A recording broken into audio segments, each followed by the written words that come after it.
तो आज हम जो डिसोल्यूशन और पार्टनरशिप फंड पढ़ने वाले हैं उसके अंदर हम सबसे पहले समझेंगे कि इसकी जर्नल एंट्रीज कैसे करी जाती है। जर्नल एंट्रीज बनाते हैं हम सबसे पहले।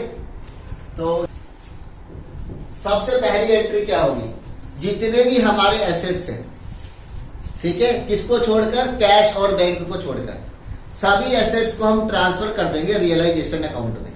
तो जब एसेट्स ट्रांसफर होंगे तो उसको हम लिखेंगे realisation account to all assets और देंगे एक्सेप्ट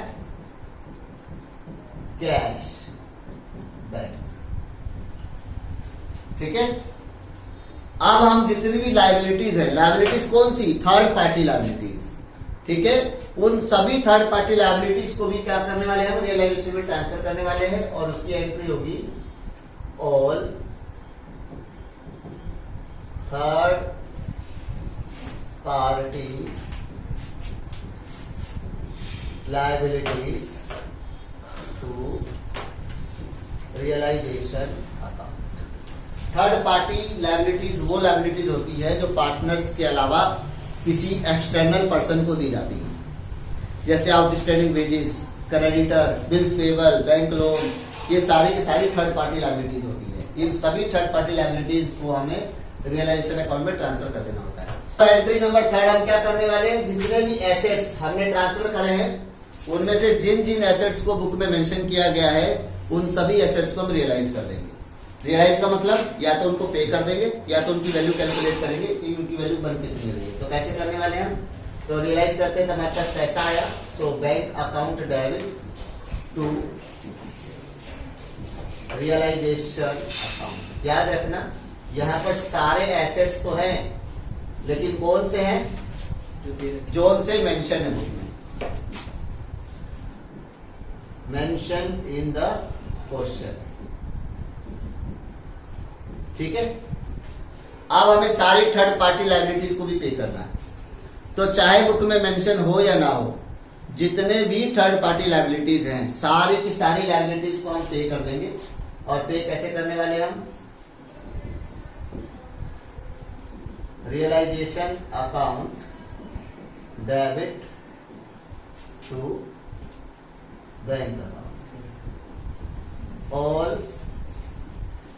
थर्ड पार्टी लायबिलिटीज।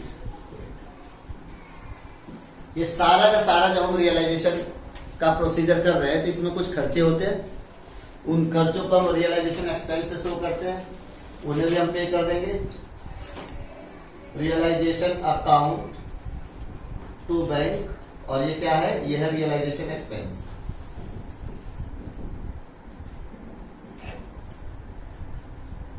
ठीक है, ऐसा हो सकता है कि बुक में बोला गया हो कि कोई एक एसेट है, उस एसेट को बेचा नहीं जा रहा, बल्कि कोई एक पार्टनर जो उस एसेट को लेकर जाना चाहता है, वो कह रहा है कि ये एसेट मैं लेकर जा रहा हूं, इसको बेचो मत। अगर ऐसा कुछ क्वेश्चन में मेंशन है तो हम क्या करेंगे, उस पार्टनर्स को वो पे कर देंगे। और वो कैसे होगा, तो उस पार्टनर का नाम जो भी होगा, ठीक है, उसके कैपिटल अकाउंट में डालेंगे।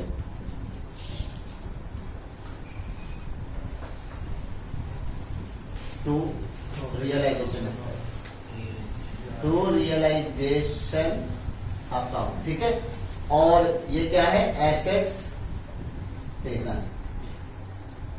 तो सिर्फ कोई भी पार्टनर एसेट ही जरूरी नहीं कि ले जाए, हो सकता है कि कोई पार्टनर किसी लायबिलिटी को पे करने का वादा कर दे, कहेगा कि ये मैं लायबिलिटी मैं खुद पे कर दूंगा, ठीक है, इसकी आप चिंता मत करो। तो इस केस में क्या होगा, पार्टनर्स ने लायबिलिटी पे करने का सोच लिया है तो हम उसको कैसे पे कर देंगे, तो उस केस में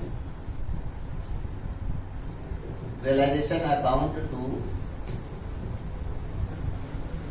पार्टनर्स कैपिटल अकाउंट होगा, लायबिलिटीज। ठीक है, अब हम बात करते हैं 8th जर्नल एंट्री क्या होगी। तो उसके लिए हमें समझना होगा कि जहां भी रियलाइजेशन डेबिट में है ना, वो हमारे लिए लॉसेज है, क्या है वो, और जहां जहां रियलाइजेशन हमारे क्रेडिट में है ना, वो हमारे लिए प्रॉफिट है।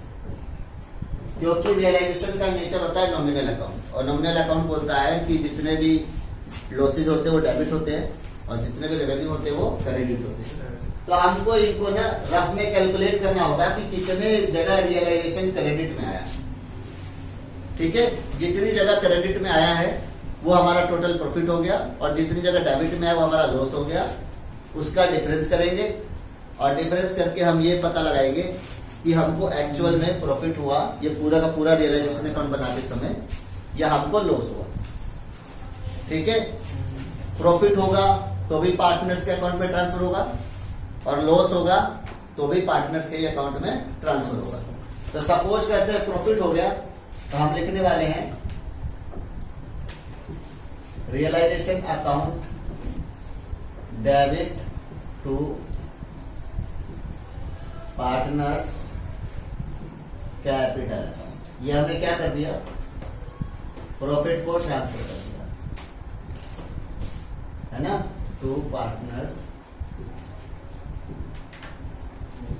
Capital account. क्या सिर्फ प्रॉफिट ही पार्टनर्स को ट्रांसफर होता है? नहीं, अगर जनरल रिजर्व है, वर्कमैन कंपनसेशन है, या फिर प्रॉफिट एंड लॉस अकाउंट का जो प्रॉफिट वाला बैलेंस है, अगर इनमें से कोई एक है तो उसको भी हम पार्टनर्स कैपिटल अकाउंट में ही क्या करते हैं, ट्रांसफर करते हैं। तो उसकी भी एंट्री हम बना लेते हैं, जनरल रिजर्व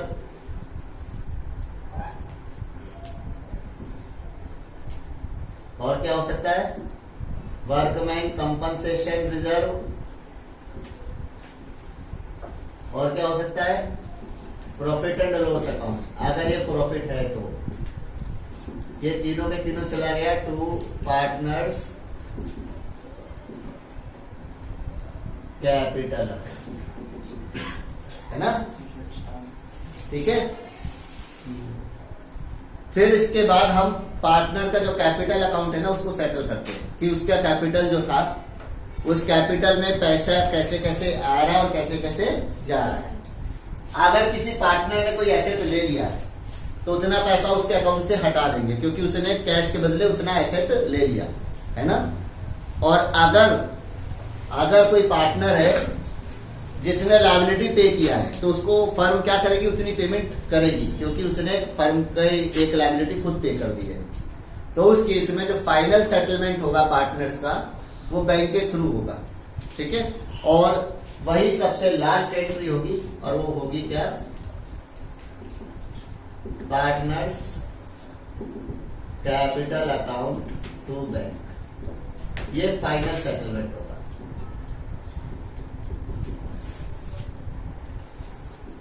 ठीक है, अच्छा एक एंट्री और हो सकती है। सपोज कोई एक पार्टनर है, ठीक है, उसने क्या किया है, फर्म को लोन दे रखा है, तो अब उसकी एंट्री कैसे होगी, तो फर्म उसको पे करेगी, है ना, और जब उसको फर्म पे करेगी तो उसकी एंट्री भी हम यहां कर सकते हैं, और उसकी एंट्री होगी partners loan account to bank account. ठीक है, partners loan paid by firm. Copy करो। जो अभी नंदा का कैपिटल माइनस में, नंदा ने फर्म में पैसे लगा नहीं रखे, उल्टा फर्म से इतने पैसे ले रखे हैं, है ना। कितने ले रखे नंदा ने उल्टा फर्म से, 23,000। जब तक ये चुकाएगी नहीं फर्म इसको छोड़ेगी नहीं। ठीक है, फिर एक बैंक लोन नजर आ रहा है, क्रेडिटर नजर आ रहा है, प्रोविजन फॉर डाउटफुल डेट नजर आ रहा है, जनरल रिजर्व नजर आ रहा है, इधर land stock debtor Nanda capital cash. बच्चों एक बात याद, सबसे पहले क्वेश्चन में लिखा है कि रियलाइजेशन टू ऑल एसेट, सारे एसेट लिखने वाला हूँ, क्या छोड़ के, कैश और बैंक छोड़ के लिखने वाला हूँ। तो एसेट साइड देखो, लैंड लिखा हुआ है, स्टॉक लिखा हुआ है, दिख रहा है आपको, और एक कैश लिखा है, तीन ही है ना, कैश थोड़ी आएगा। Realisation to land, to stock और टू डेटर भी तो है सर, है ना। लैंड कितना, 81,000, स्टॉक कितना, 56,760, डेटर कितना, ये 56,760 थोड़ी ना आएगा, क्वेश्चन में दे रखा है ना शिल्पा ने स्टॉक मैं रियलाइज क्या कर रहा हूँ, अभी रियलाइज का थोड़ा एंट्री हो रही है। मैंने भी लिखा क्या था जनरल एंट्री में, सारे एसेट उतार देने, सारे एसेट उतार देने, कैश और बैंक को छोड़ा। 7 6 13, 6 7 1 8 8 16, 8 9 10 5 15, ठीक है।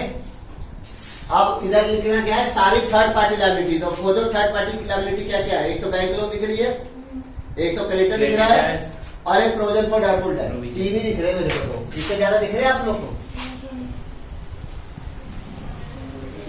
बच्चों? एक तो बैंक लोन हो गया, बाहरी जमा हो गया ये, एक तो क्रेडिटर्स हो गए, ये भी बाहरी लोग हो गए, और एक प्रोविजन ऑन डेटर्स। कितना कितना? तो सर बैंक लोन है हमारा 37,000, क्रेडिटर से 37। अच्छा बैंक लोन है 20,000 है ना, 37,000 के क्रेडिटर हो गए, और 1200 का क्या हो गया, प्रोविजन हो गया। तो टोटल कितना हो रहा है बच्चों? तो सर यहाँ पर आप 58,200, ठीक है बच्चों। अब लिखा है कि सारे एसेट रियलाइज करने हैं, वो जो क्वेश्चन में मेंशन हो। तो देखते हैं क्वेश्चन में क्या क्या मेंशन है। पहला तो लिखा है जो स्टॉक है 41,660 का, वो शिल्पा ले गई, तो वो तो कहाँ होगा, ये partner capital account to realisation account है ना, Shilpa capital account. Stock taken, और कितने रुपए में लेकर चली गई? 35। था माल 41,660 का, 35,000 में ले गई। सस्ता ले गई भैया सेकंड हैंड माल सस्ते बिकते हैं। अच्छा लेकिन वो कह रही है कि बैंक का लोन मैं पे करूंगी। क्या कह रही है? बैंक का loan The liability is paid. Realization account to Shilpa capital account.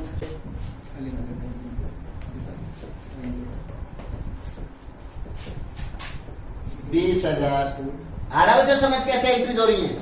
आ गया। वो चीज रट रही तो सारी एंट्री हो जाए। बचे हुए स्टॉक 14,000 में बेच दिए, तो बच कितने गए? देखो स्टॉक थे तुम्हारे 56,760 के, जिसमें से वो 41,660 का तो स्टॉक लेकर चली गई। 15,100 के स्टॉक थे, और इन स्टॉक को उसने क्या किया, बिके ना, रिमेनिंग स्टॉक बिके 14,000 में। तो बिकने की एंट्री कहा है, ये रहा, ऑल एसेट्स बिक रहे एक करके, बैंक टू रियलाइजेशन है ना।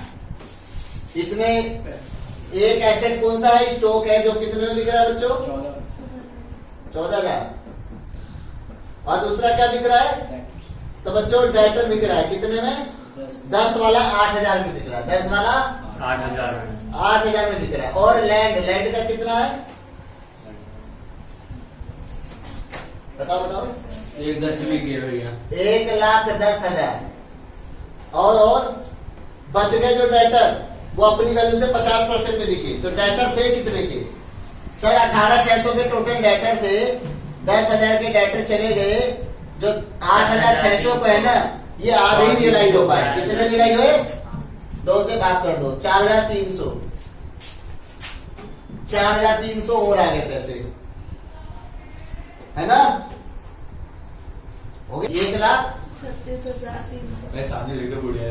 1,36,300 रुपए आ गए बच्चों। अब रही बात इन पैसों से पेमेंट करने की, तो चलो एक एक करके पेमेंट करते हैं। तो बच्चों एक तो पेमेंट कर दी मैंने, क्या लिखा हुआ है पढ़ू तो, कॉस्ट ऑफ रियलाइजेशन 1,200। ये तो ये है ना रियलाइजेशन एक्सपेंस, ये इसका तो कोई दिक्कत ही नहीं है ना। हाँ, और की पेमेंट करो। तो सर कहीं लिखा ही नहीं कि बैंक लोन कितने में दिया। अरे बैंक लोन तो हो तो गया, पेमेंट हो गई बच्चों। अरे सर कहीं क्रेडिटर का नहीं लिखा, अरे लिखा है ना क्रेडिटर 6,000 का एक बिक गया। सर बाकी क्रेडिटर, बाकी को भी पेमेंट करनी पड़ेगी, सारे क्रेडिटर पे करने पड़ेंगे। तो 37,000 रुपए तो जा ही जा रहा है, क्योंकि वो कहीं भी लिखा, अमाउंट लिखा कोई क्रेडिटर का कहीं भी। 37,000 लिख दो, रियलाइजेशन टू बैंक 37,000। क्रेडिटर वाला तीन ही थे लायबिलिटी, बैंक लोन पे हो गया, क्रेडिटर पे हो गया, प्रोविजन का तो ऑटोमेटिक एडजस्टमेंट हो जाती है। क्रेडिटर को 6,000 के दे दी थे ना, 30 में बचाना। 6,000 के, हाँ बच्चों, टाइपराइटर से टाइपराइटर दे दिया, एक को कैश नहीं दिया, उसको टाइपराइटर थमा दिया, ले 6,000 जा, तो कैश तो केवल 31,000 ही गए ना मेरे से। बात आप देखो, जहां जहां रियलाइजेशन क्रेडिट में उन्हें पकड़ो, वो सारा प्रॉफिट है। सर यहाँ पर 58,200 रुपए का प्रॉफिट हुआ है ना, और पकड़ो सर यहाँ 1,36,300 रुपए का प्रॉफिट हुआ है, और पकड़ो और कहा यहाँ 35,000 का प्रॉफिट हुआ है। टोटल प्रॉफिट कितना हुआ बच्चों? 0, 0, 5, 8 से 14 और ये 19, 5, 6, 3, 9, 10 से 12, ठीक है, 2,29,500 का प्रॉफिट। अब वो सारे लॉस है जो जो आपके क्रेडिट में, एक तो 1,5,6,360 का इतना बड़ा लॉस पहले दिख रहा है, और देखो और कहाँ खा लॉस, और एक 31,000 नजर आ रहा है सर, और एक 1200 भी दिख रहा है सर, 20,000 भी दिख रहा है सर। तो ये हो गया आपका सर 0, ये हो गया आपका 6, ये हो गया आपका 5, है ना, 6, 7, 1, 8 हो गया ये आपका, 5, 6, 7, 8, 9, 1, 10 हो गया सर। गेन ज्यादा आ रहा है ना, बहुत ज्यादा। 0, 10 से 6 गया, 4 आ गया, है ना, ये हो गया आपका 4, 14 में से 5 गया, 9 आ गया आपका, 8 में से 8 गया, 0 आ गया, 2 आ गया, 20,940 मैच हो गया क्या? Yes sir. तो ये जो 20,940 का गेन है ना, 20,940 का गेन है, वो तीनों में जाएगा। क्या क्या नाम है? शिल्पा, मीना, नंदा, ठीक है बच्चों। और किस रेशियो में जाएगा? 3, 2, 1 में, तो नंदा को मिला 3,490, तो नंदा को मिला, है ना। इनटू में अगर मैं 2 कर देता हूँ तो 6,980 दूसरे को मिला, 6,980 दूसरे को मिला, और अगर मैं इसमें ही इंटू 3 कर देता हूँ तो 10,470 शिल्पा को मिला। हो गया खत्म कहानी, ठीक है बच्चों। हाँ भैया। अच्छा, क्या क्वेश्चन में जनरल रिजर्व भी था? कितने का था? 12,000 का। काट दो, ये आएगा नहीं, वर्कमैन कंपनसेशन ही आएगा नहीं, सिर्फ 12,000 है, और तीनों में आएगा। शिल्पा को भी दो, एम से कौन था?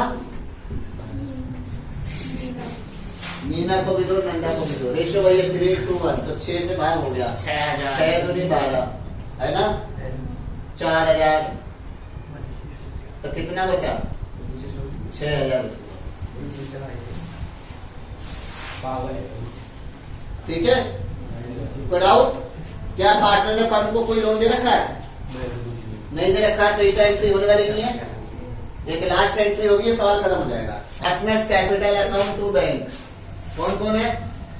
शिल्पा है, और एम से बोले तो मीना है, और नंदन का तो मेरे ख्याल से वो पेमेंट करेंगे नहीं, उल्टा वो पैसे लाएगी मेरे ख्याल से। देख लेते हैं, पहले शिल्पा का चेक करो। शिल्पा का कितना कैपिटल है बच्चों? 80,000 है। वो प्रॉफिट कितना चला गया शिल्पा को? देखो जहां जहां पार्टनर है सर, 10,470 रुपए शिल्पा को चले गए, और जो है उसने कुछ लायबिलिटी भी चुकाई है शिल्पा ने, 20,000 की ना, तो शिल्पा कैपिटल 20,000 रुपए और दे देगी फर्म उसको। इतना तो देना है, पर फर्म इसे कुछ काटने वाले भी है। 35,000। अच्छा, ये भी तो देना है, 6,000 भी तो देना है। हाँ, क्या काटेगी फर्म इससे? 35,000 रुपए का ये स्टॉक लेकर गई ना, कितने रुपए काट लेगी। तो बस शिल्पा का अमाउंट आ जाना चाहिए करके। 83,470 बच्चों हम दे देंगे शिल्पा को, ठीक है।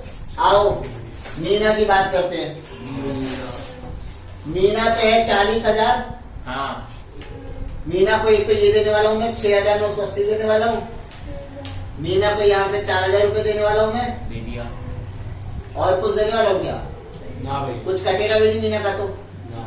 जोड़ो, इतने मीना को मिलना 50,980। अभी टू बैंक लिखने से पहले देखते हैं उसको देना है या उससे काटने हैं। तीसरी कौन है? नंदा। पहले देखते हैं नंदा को मिल कितना रहा है।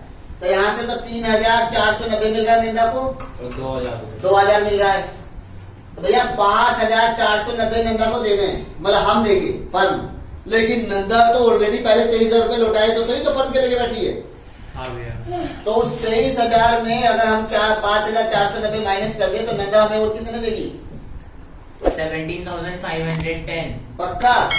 एक कितने बता रहे? No sir. ये नंदा हमको देगी तो इसकी एंट्री होगी, नंदा की हमको देगी तो इसकी एंट्री क्या होगी बच्चों? 11 एंट्री होगी, बैंक में पैसे आएंगे टू नंदा।